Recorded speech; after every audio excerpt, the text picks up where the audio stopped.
There are several ways in which the innovation systems in emerging economies and those in developed OECD countries are different.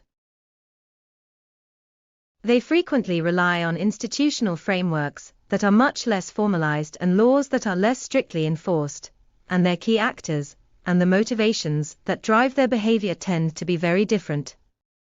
Many requirements must be met by them. Laws, regulations, court decisions, standards, agreements, contracts, professional practice, and research make up the framework that supports the construction industry and the benchmarks for acceptable performance. Without these frameworks, it would be challenging for practitioners to understand the expectations placed on them and what they need to know to fulfill their duties. Some of these elements can be credited to inadequate planning, design, and material quality. Financial limitations, subpar building techniques, a weak regulatory environment, and rapid urbanization, natural disasters, climate change, and poor upkeep are just a few of the causes.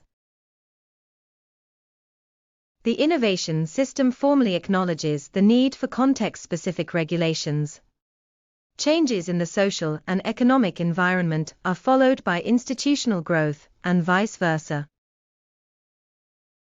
The technologies selected are influenced by the initial socio-economic circumstances, and since technical learning is cumulative in nature, the choices made at the beginning of evolutionary processes determine certain trajectories. This explains why technological knowledge is deeply ingrained in the distinctive institutions of those societies, and varies in both content and accessibility, even in cultures with similar factor endowments. This example demonstrates how, despite the fact that context specificity is acknowledged in theory, with a few admirable exceptions, this approach misses some crucial traits of developing countries. In particular, it ignores the requirement for innovation that promotes social inclusion and reduces poverty. Studies on the distributional effects of policies are extremely rare.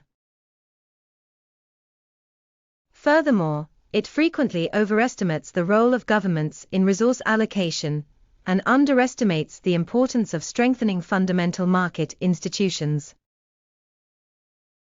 such as financial intermediation, competition, contract enforcement, entrance and exit requirements, and so forth. This leads to partially incorrect policy judgments. Examples of policies that favor minor micro and meso-level interventions over changes to fundamental market institutions include financial market regulation, facilitating the entry of new businesses. Similar biases exist in favor of the government acting as the main planner and implementer of programs to encourage innovation. Ignoring the potential of private companies, non-governmental organizations, or public-private partnerships as program executors and process facilitators. Innovation matters for low-income countries just as much as it matters for developed countries, but there are specific challenges for developing countries' innovation policies. Low incomes caused by low average productivity are typical of developing nations. This reflects their limited capacity to develop new technologies, or to adopt and improve upon existing ones. In terms of per capita income, technological advancement, and institutional quality, for instance, the traditional definition of developing includes a wide range of countries. Many of them have come a long way in terms of boosting their production capacity and integrating into the world economy.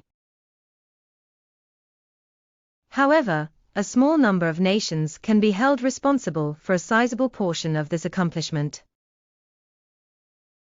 Most developing countries develop their manufacturing capabilities much more slowly. Even in cases of rapid development, a rise in technological and inventive capacity is not always correlated with a rapidly expanding industrial base. It is still incredibly rare for these countries to produce new-to-the-world discoveries and knowledge-based assets that are difficult to duplicate and enable their owners to collect innovation rents. The growth of knowledge-intensive manufacturing in developing countries' industrial structures does not contradict this. The majority of these operations are still carried out by, on behalf of, or under license agreements with major Western corporations. Modern R&D moves relatively slowly and to a small number of locations, despite the fact that manufacturing is shifting. Additionally, there has been a noticeable increase in technological capability disparity and divergence in terms of overall levels of progress over the past few decades. However, there are some characteristics that the other developing countries, or those that are not industrializing quickly, have in common with the high-income, widely diversified, and intensively like OECD countries.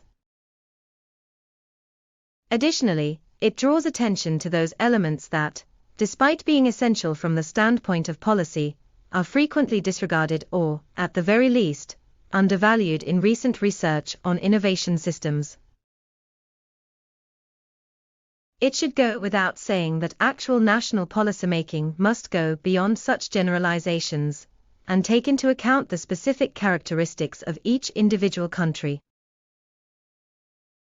Particularly alarming is the lack of attention given to poverty alleviation and the distributive effects of innovation system policies in the current debate in developing countries. Finally, Consumer Trading Organization Limited will keep hosting new concepts.